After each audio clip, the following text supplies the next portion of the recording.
Kinalimutan ko na po ang reliyon kong Katoliko. Napaanib din po ako sa Born Again at sa MCGI ni Bro Eli.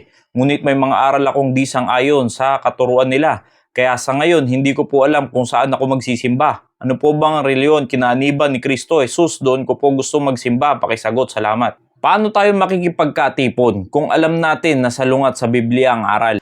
Marami po kayong mababasang ganyang comment sa mga nakaraang video natin. Marami pa rin po nagkakaroon ng kalituhan kung saan ba dapat sila magpatuloy, kung saan ba dapat sila magsimba, o kung ano ba dapat na reliyon ang kanilang aniban. Uunahan ko na po kayo.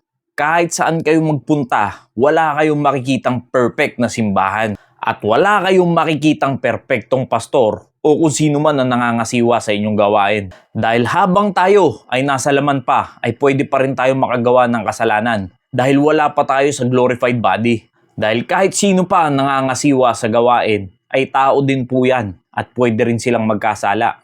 Kaya kung maghahanap kayo ng simbahan na perpekto at hindi nagkakamali, ay tingin ko hindi kayo makakakita ng ganyan. At uulitin ko po, ang reliyon at ang simbahan ay hindi po yan ang makakapagligtas sa tao. Dahil hindi ang pag-attend mo o ang pag-anib mo sa reliyon ang makakapagligtas sa'yo.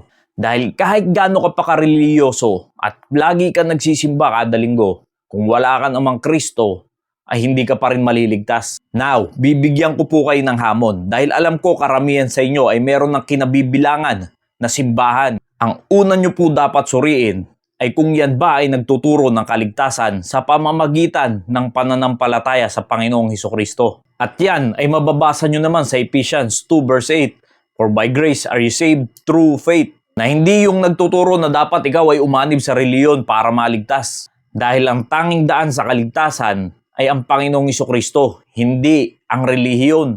Jesus said unto him, "I am the way, the truth, and the life. No man cometh unto the Father but by me." Wala pong ibang daan para tayo ay maligtas kundi sa pamamagitan ng Panginoong Hesukristo na dapat siya ang sampalatayanan natin. At lalong, hindi sa mga mabubuting gawa, ikaw ay maliligtas. Malamang may magko-comment na naman dyan, sasabihin, ibig sabihin, hindi na kailangan ng mabuting gawa. Huwag niyo pong baluktutin ang inyong mga pag-iisip. Ang sinasabi ko po ay patungkol sa kaligtasan. At dahil ikaw ay naligtas, mas kailangan mo pang gumawa ng mabuti.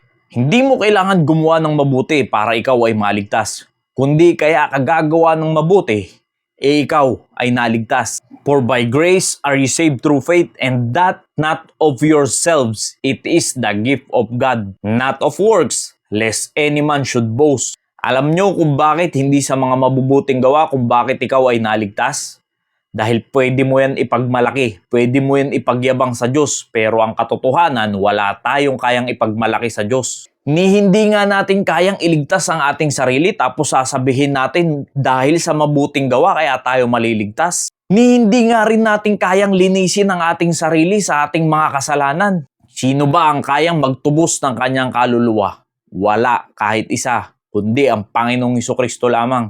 Dahil tatandaan nyo, ang kaligtasan ay regalo lamang yan ng Diyos, sa biyaya ng Diyos lamang, sa pamamagitan ng pananampalataya sa Panginoong Hesukristo. Yan ang dapat nyong suriin mga kaibigan, ang nagtuturo ng kaligtasan sa pamamagitan lamang ng pananampalataya sa Panginoong Hesukristo. At ang nagtuturo na kung bakit namamatay ang tao at kung bakit siya mamamatay espiritual ay dahil sa kasalanan. For the wages of sin is death. Ang kabayaran ng kasalanan ay kamatayan, kaya tayo mamamatay pisikal ay dahil sa kasalanan. At kung ikaw ay walang Panginoong Hesukristo, ay pwede kang mamatay espiritual. At yan ay mararanasan mo sa impyerno. But the gift of God is eternal life through Jesus Christ our Lord. Tatandaan nyo ulit, hindi sa mabuting gawa o kung ano paman kung bakit tayo maliligtas. Kundi yan ay regalo sa atin ng Diyos at hindi tayo ang nagbayad ng regalong dyan. Kundi ang regalo ay dapat lang nating tanggapin sa pamamagitan ng ating pananampalataya. At ang dapat na Kristo na ating pinaniniwalaan ay Diyos. Dahil hindi ka kayang iligtas na tao lang na Kristo. Dahil ang totoong Kristo ay nagkatawang tao, pero siya ay 100% na Diyos. At ang gospel na dapat nyong marinig, na ang Panginoong Hesukristo ay namatay para sa ating mga kasalanan, inilibing at nabuhay mang muli. Yan ang ating dapat na malaman. para sa ating kaligtasan. At ang simbahan na gumagamit ng Biblia lamang sa kanilang faith and practice, hindi gumagamit ng kung ano-anong libro, ng mga sulat at katang-isip na lang ng mga tao. Dahil sapat na ang Biblia para sa atin, hindi na kailangan dagdagan pa yan. All scriptures given by inspiration of God and is profitable for doctrine, for reproof, for correction, for instruction in righteousness, that the man of God may be perfect, truly furnished unto all good works. Kaya sapat na po ang Biblia para sa atin.